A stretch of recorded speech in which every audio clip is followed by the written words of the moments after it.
This is Bo. Hi, Bo. Bo loves looking down from the balcony. Bo has started doing yoga, and he already loves it. I bet you can guess his favorite yoga pose. It's the downward facing dog. And here it is, the downward facing dog pose. Well done, Bo. Good dog. Woof. Come on, Bo. Let's begin with tree pose. Bo is learning new yoga poses from his friend, Mia. This pose will improve our balancing skills. It's okay. The more you try, the better you'll get at it. But don't forget to try this pose on a soft surface. Our next pose is the child's pose. This pose can help us relax at times when we are worried. Isn't that right, Bo? Bravo, Bo! Now let's move on to cat pose. Woof, woof. No, Bo, there's no cat here. It's just the name of the pose. Here's how you do it. Beautiful! Now it's time for the chair pose. Stand up on two legs, just as you do when we dance together, remember? That's right! That's enough practice for today. Let's finish with the butterfly. You were excellent today, Bo. You can repeat these exercises whenever you want. Yoga helps to support the development of our mind and body. See you at the next lesson, Bo. There's one more thing that Bo really likes, which is having a lovely snooze on the yoga mat afterwards. Sleep well, Bo.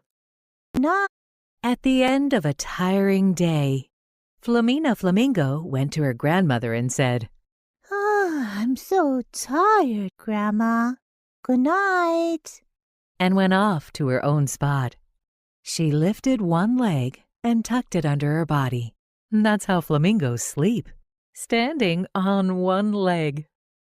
She turned back her head and rested it on her body. She had been playing all day and was exhausted. But her body still wanted to move about. She couldn't stand still on one leg and kept fidgeting. Eventually, she stood on two legs again and lifted her head, thinking, I'm so tired, but I can't get to sleep. What can I do? Just then, Grandma came over to her. I see you are having to sleep, she said. When we're tired, we think we're going to fall asleep as soon as we're comfortable. But if our bodies have been active all day, they find it hard to settle down. Come, let's stretch our legs and our long necks for a bit, said Grandma Flamingo. Together, they stretched their feet forwards and then released them. Then they stretched their legs forwards and then relaxed them. They fluttered their wings up and down a few times. Then it was time for their necks. After turning their long necks gently left and right, they stretched them upwards and then relaxed them. Now let's shut our eyes tight and then open them, said Grandma Flamingo. They closed their eyes tight and then opened them once, twice, 3 times. My body feels more relaxed now, Grandma, said Flamina, tucking one leg under her body. She rested her head on her body and settled comfortably into her sleep position. But now she couldn't stop thinking about all the things she had done during the day. Her thoughts wouldn't leave her alone. Grandma Flamingo noticed this and asked, Flamina, how do you suppose we breathe? Through our noses, replied Flamina. That's right. Is the air warm or cool when you breathe through your nose? asked Grandma Flamingo.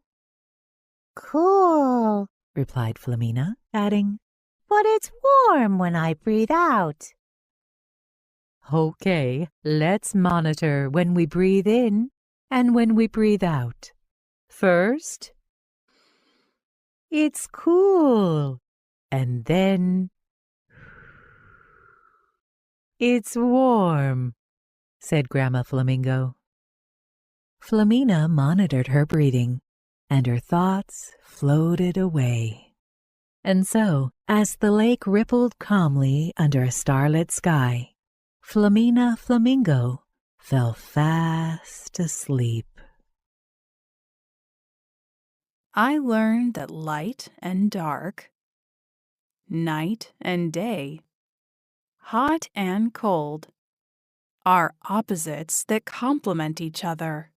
I learned that without the one, the other would not be possible. If we had no fears, we would never be brave. If we never felt sadness, laughter wouldn't be so much fun. If we never felt regret, we would never learn from our mistakes. If we never felt bored, we would never know the excitement of creating beautiful things. If we never felt worried, we would never strive to be better. Today I learned about balance. Sometimes one feeling can be overpowering, and sometimes another.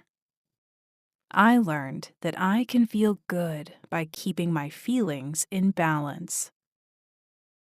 Aquapura is an ice cube. Like all ice cubes, she was once water.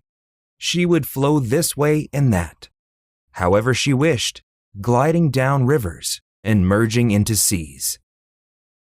One day she flowed and flowed until she ended up filling an ice tray. When she first went into the freezer, she was a bit scared. "How cold is it in here?" she thought. "No one can live in this place, shivering from the cold all the time." But that's exactly what happened. Aquapura became very, very cold. She shivered all day and night. First, her tummy grew hard. Then her eyes became glazed. In the morning, she realized that she could no longer flow. If she tried to move, she made a cracking sound. "What are these edges?" she thought. "I've never been contained within a shape before. I used to go wherever I wanted. I could squeeze through the tiniest hole like a needle, or turn into vapor as I passed through fire." She really didn't like these edges at all. How did all this happen? "Oh well," thought Aquapura. "By noon, the sun will be high in the sky, and it will melt me. Then I can go back to being free." Patiently, Aquapura waited for the sun to rise. "Doesn't the sun ever shine in this freezer?" she wondered. Minutes turned to hours, hours to days. No one came. She had nearly given up when a hand lifted her out of the tray. Aquapura saw the hand first, and then the sun. "Ah," she said, "I'm going to melt soon. I'll be able to merge with the seas again. If this hand would just hold me up to the sun, I'll melt very quickly." She was about to speak to the hand when she heard a voice saying, "Leo, put that ice cube back. You'll get a sore throat." Before she knew what was happening, Aquapura found herself on the floor. Aquapura panicked. "If I melt away in this house, I'll never again turn to vapor and rise up to the clouds. And if I don't rise up to the clouds, I'll never again become rain and fall into the sea." She looked to her right and to her left. How difficult it was to move with these edges. "What if I melt right here and now? What if a floor cloth comes and mops me up before I've turned into rain?" These worries made Aquapura panic, and the more she panicked, the more she melted. Suddenly, she found herself being hurled to the other side of the room and, before she knew it, being tossed back again. What was this cat doing here? Stop, cat, stop! Stop throwing me about! It's hard enough as it is trying to move about with these edges. Did the cat listen? Of course not. Cats loved ice cubes. The cat started playing with Aquapura, who became more and more upset as she grew smaller. As the cat pushed her around, she melted and shrank even more.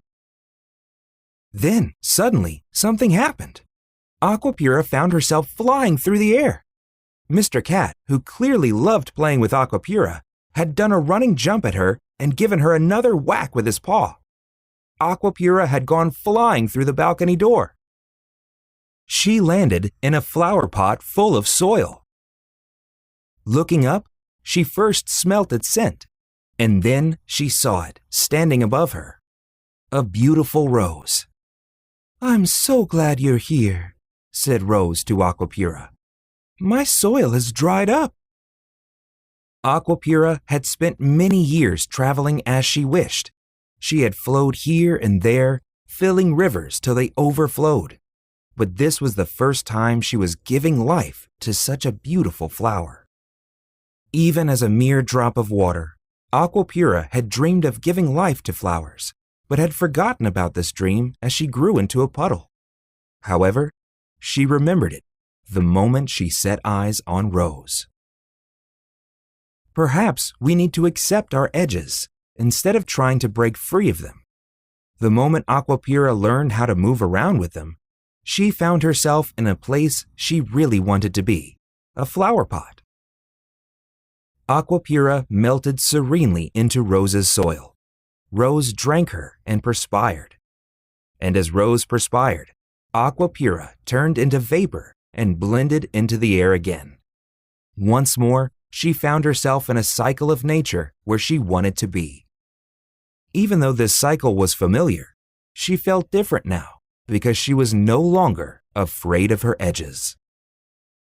As she gradually melted and turned back into water, Aquapura realized that she even liked these edges which were now disappearing. If it grew cold again one day and her edges returned, she now knew how to live with them.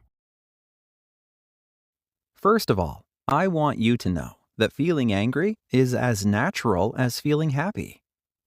But feeling angry isn't as nice as feeling happy.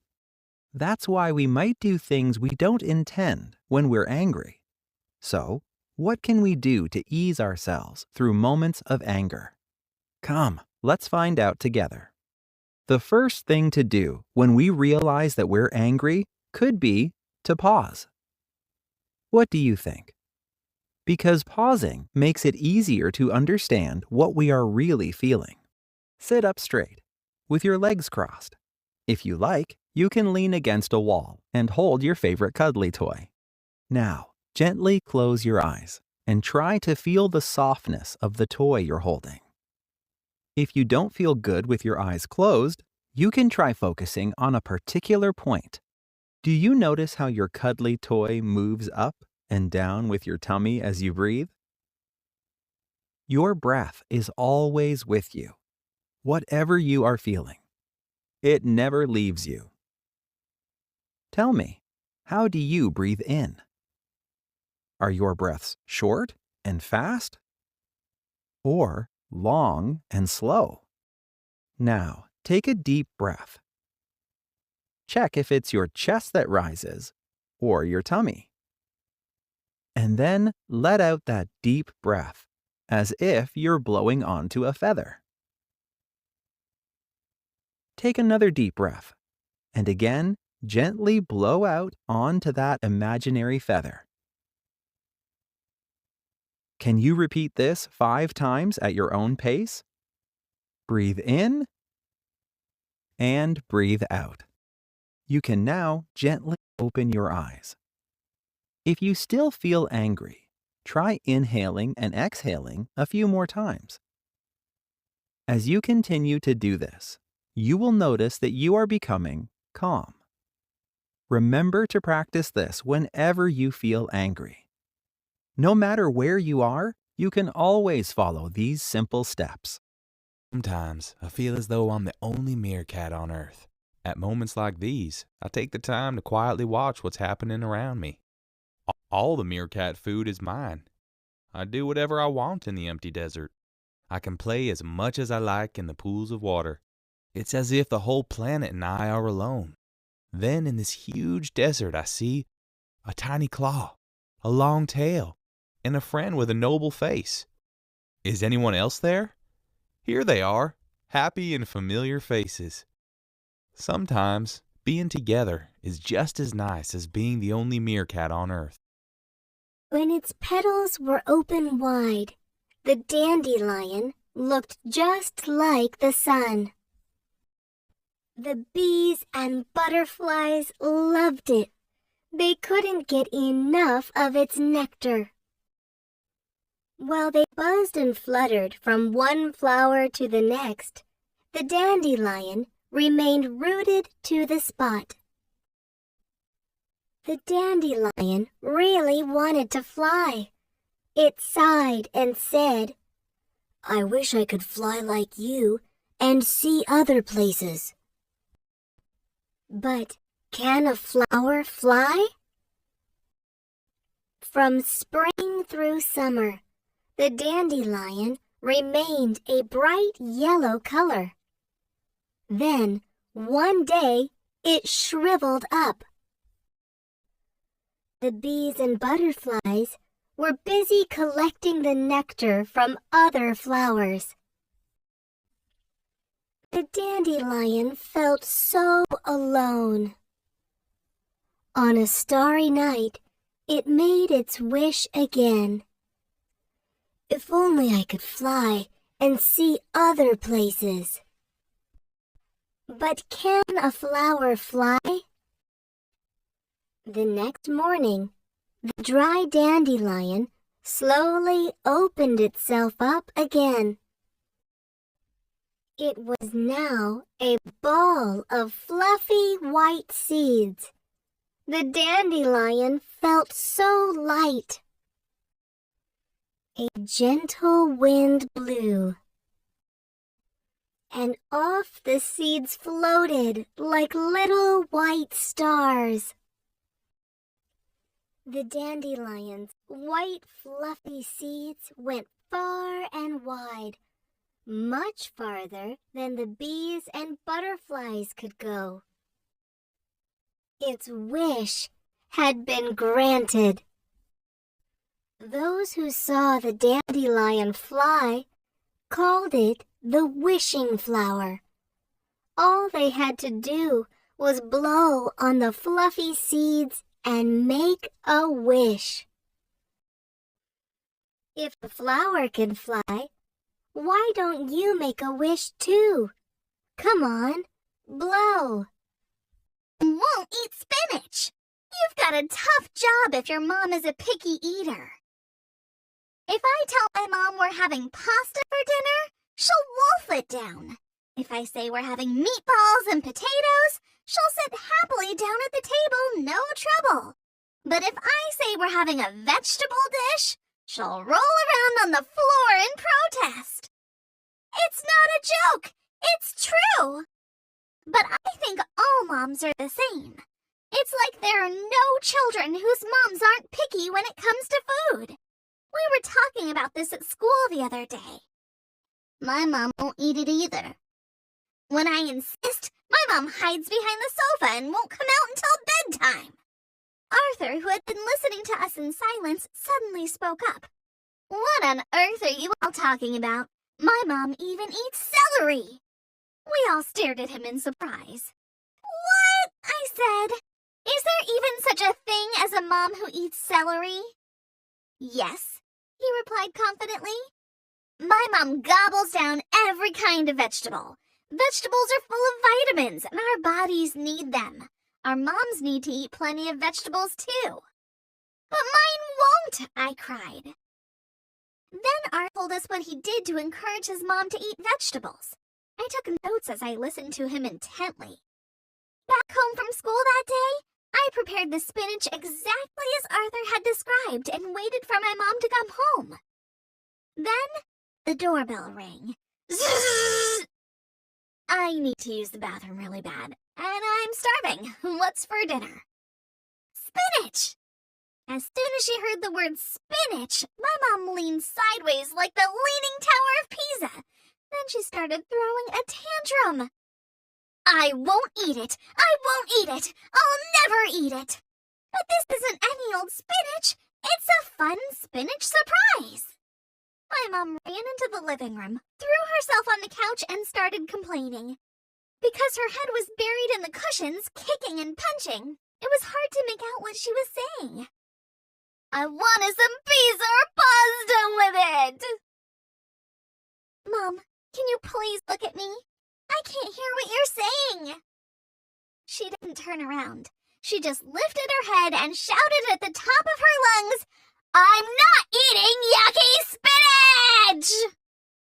I gently took her hand.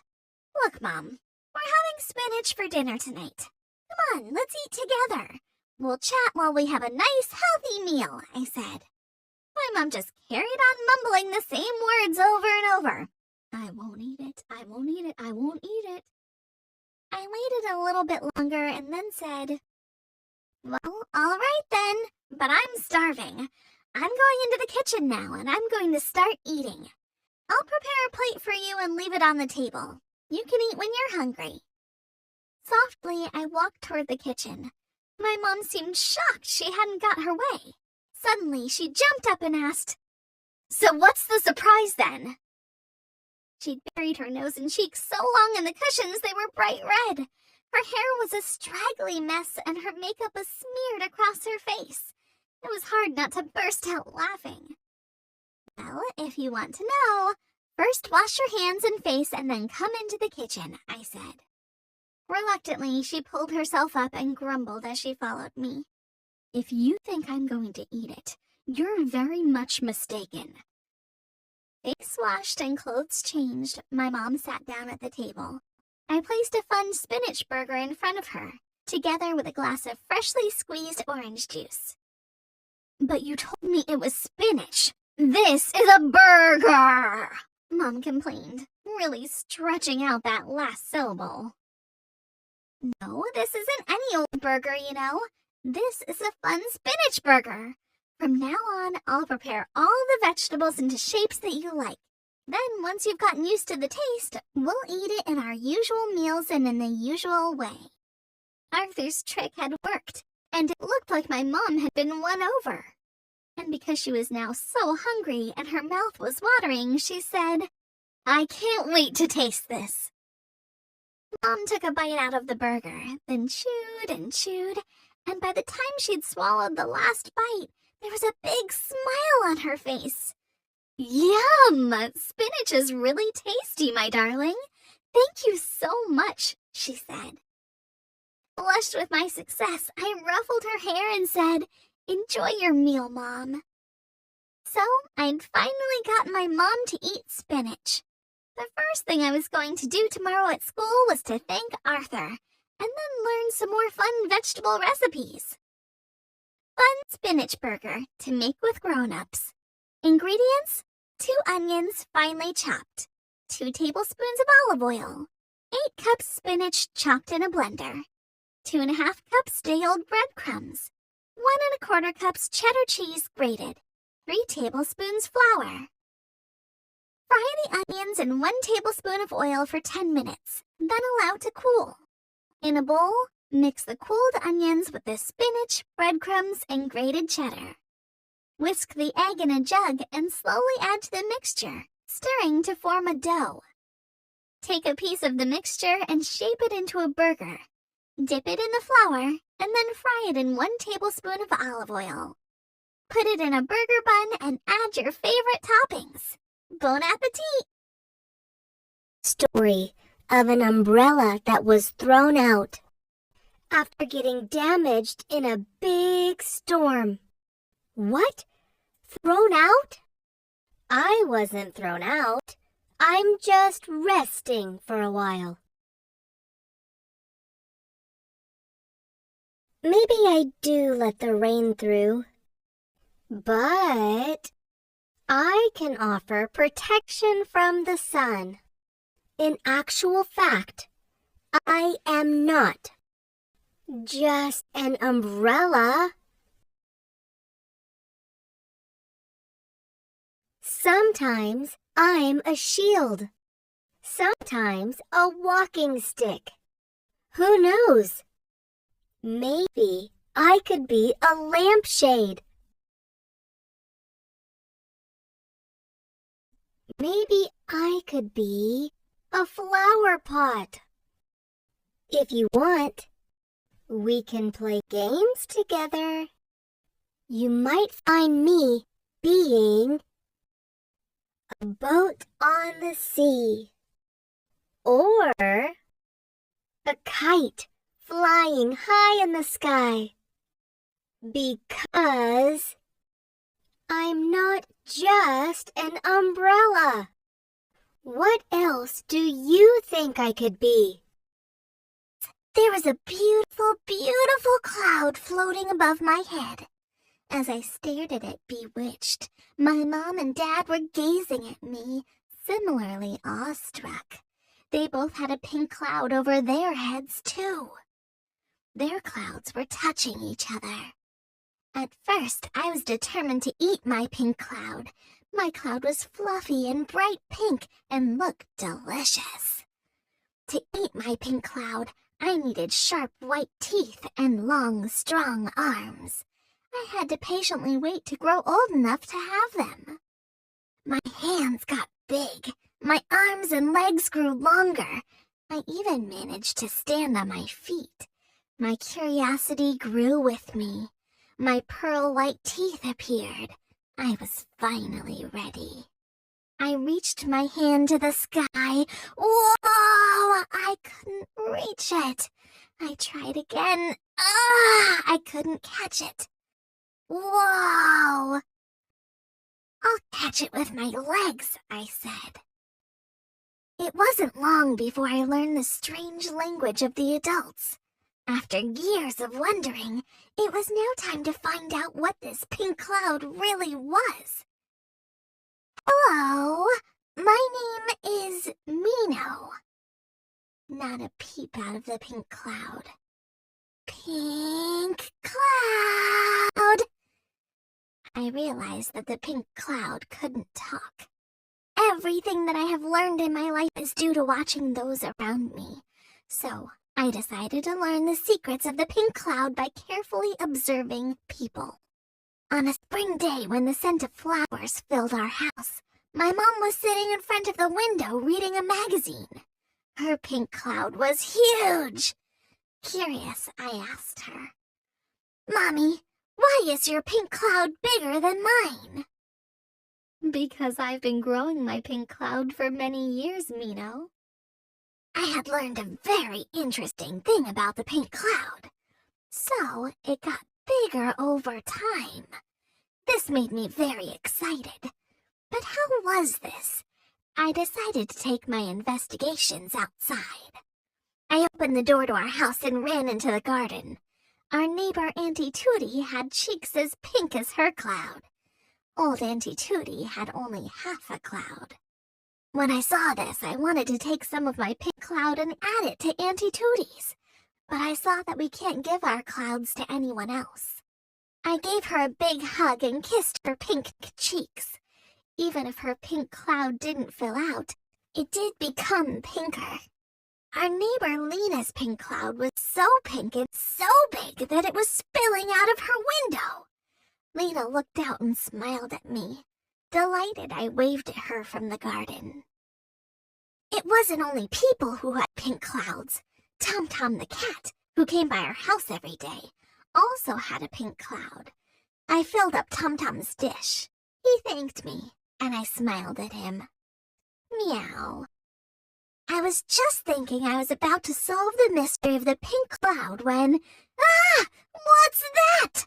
There was someone crossing the road with a tiny gray cloud.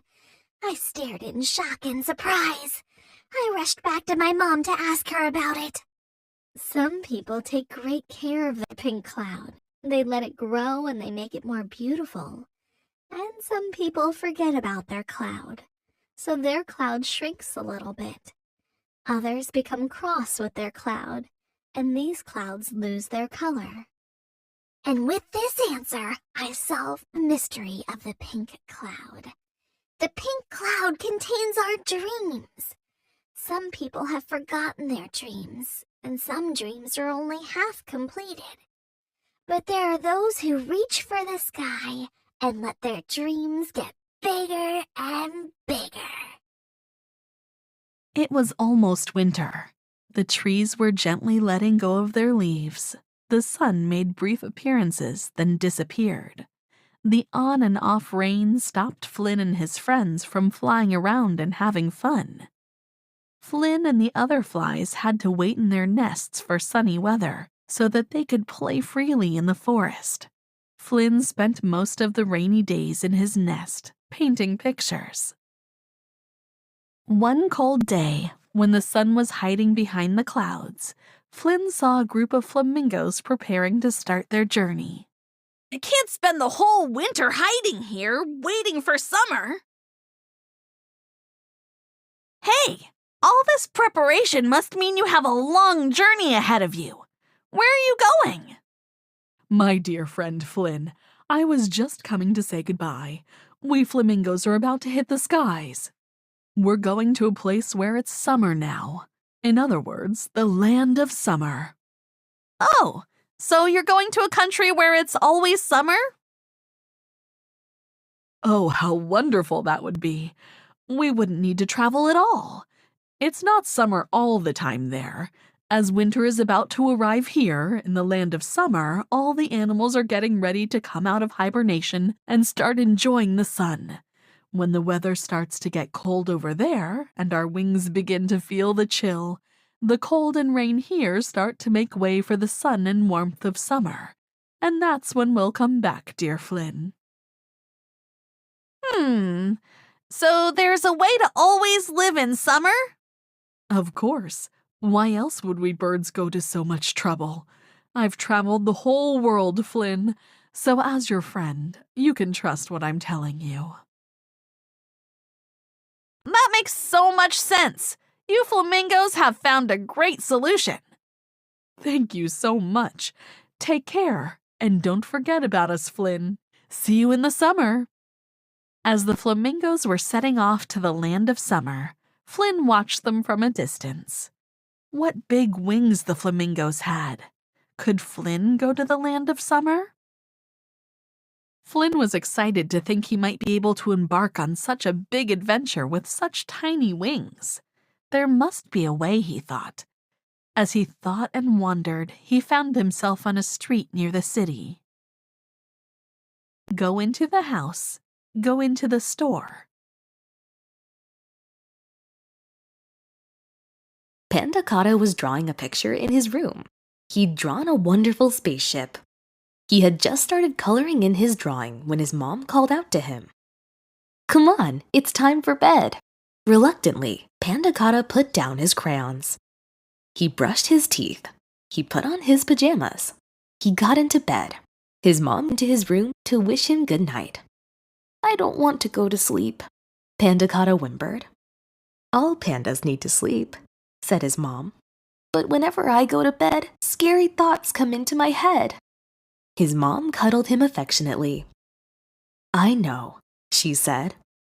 Pandakata widened his eyes in astonishment. "How do you know? There was a time when scary thoughts stopped me from sleeping too." Pandakata was very surprised to discover his mother had once had scary thoughts too. So that means adults also find it hard to go to sleep because of scary thoughts. He thought to himself. "So how do you get to sleep now?" he asked, not quite convinced. "Well, I've discovered a game called the Scary Thoughts Box," his mom answered, and with a wink, left the room. Pandakata was very curious about his mother's box of scary thoughts. His mom soon came back carrying a tiny box. "So, this is my Scary Thoughts Box," she said. She opened the lid. It was empty. All the scary thoughts in my head get shut up inside this box, and then they disappear altogether. Panda Cotta was very excited. If this box worked, then he would be able to get a good night's sleep, and he'd have a fantastic story to tell his friends the next day. "How does it work?" he asked. He was so curious, his heart was racing. "Let's try it out and you'll see," said his mom. "Now lie down nice." Panda Cotta stretched out on his comfortable bed. His mom placed the scary thoughts box right on top of his tummy. "Relax your arms, your legs, and your whole body. If you want, you can close your eyes too," said his mom. Panda Cotta made his whole body loose and floppy. Now let your scary thoughts come into your mind. Calmly, Panda Cotta started to think about his scary thoughts. When he thought about them quietly like this, they weren't that scary at all. He already felt more comfortable. "Carry on thinking about them," said his mom. "Let the scary thoughts flood into your mind." Panda Cotta did as his mom asked. "Where are the thoughts in your body right now?" she asked. "In my head," answered Panda Cotta. "Now take calm, steady breaths and notice how the thoughts in your head are slowly moving down toward your tummy." Panda Cotta started taking some deep breaths. He was definitely aware of the bad thoughts in his head moving farther down his body. "This is amazing," he said to himself. "In a little while, there will be no scary thoughts left in you," said his mom, "because all the scary thoughts in your head will have entered this little box. Just carry on breathing calm," said. With each breath, the scary thoughts were leaving his body and going into the box. "Will you let me know when all the scary thoughts are in the box?" Panda Cotta waited for all the thoughts in his head to move down to his tummy and then into the box. After a little while, his mind was completely empty, and sweet sleep had started to wrap itself around his whole body. "It's finished," he said with a big yawn. "Right then," said his mom. "Now let's take this box and place it somewhere you can easily see from your bed. When you're about to fall asleep and you know that all your scary thoughts are inside it, you can send any new scary thoughts there too." Said little Panda Cotta. He was so sleepy. He took a quick look at the box and murmured, "I love you so much, Mommy." "I love you too," said his mom, and bent down to kiss his head. Panda Cotta was already fast asleep. If you too have scary thoughts when you're trying to get to sleep, you can ask your family for a scary thoughts box. Every house will have one, or you can make one together. I take after her with my love for the magnolia. It is our garden's pride and joy. When autumn comes, the magnolia tree bears cone-like fruit that are unlike anything you'll see on any other tree. Every autumn, I'm fascinated by the velvety texture outside and the red seeds inside. I close my eyes and touch them. I pick them up from the ground where they fall from the tree and add them to the decorations I've prepared for our home. In winter, Mom and I wipe the snow off the magnolia tree's branches so that they don't break. Even though it loses some leaves in the autumn, the green leaves that remain continue to gleam through the snowflakes. We love watching the snow fall on the magnolia tree. When spring comes, tiny buds begin to appear on its branches, and the magnolia tree in our garden decorates its branches with white flowers. The chirping of sparrows on its branches is so lovely that Mom and I drop whatever we're doing, and together we listen to them sing. As summer approaches, its flowers grow bigger and bigger, and our garden is filled with their sweet-smelling perfume. When I wake up in the morning, I open my bedroom window and breathe in this perfume that is fused with honeysuckle. I gaze at the white flowers showing through its green leaves.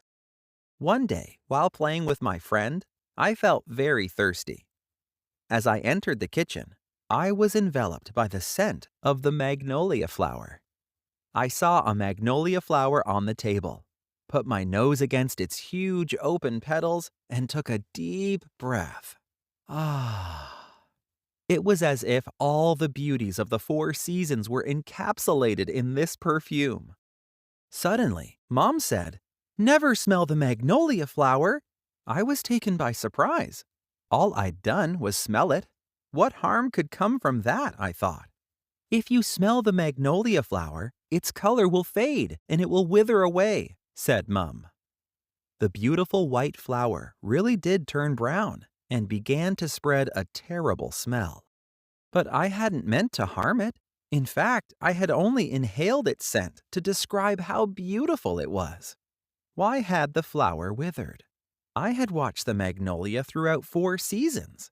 How could I possibly keep myself from smelling it? I went and stood beside the magnolia tree. The rain that had started a short while ago suddenly stopped, as summer rain always does. I looked at the reflections in the raindrops on the flowers. I looked at the earth. They both nourish the tree. The sun was shining through its leaves. Flowers open in the sunshine. Autumn rain and winter snow make the tree trunk grow. And thanks to the trees, it rains again. Birds convey love as they rest on their branches, but none of them takes anything from the tree without permission. Now I understand. We give to each other. We take only as much as we need. We look, we smell, we touch, we enjoy. That is all. Mum came outside, and I hugged her. "Shall we enjoy the flowers on the tree, Mum?" I said. She laughed and kissed my head. "Okay, darling," she said. Together we enjoyed the beauty of the flowers and gazed at the drops of rain on its leaves. We inhaled its perfume deep inside. The magnolia flowers were beautiful on its branches.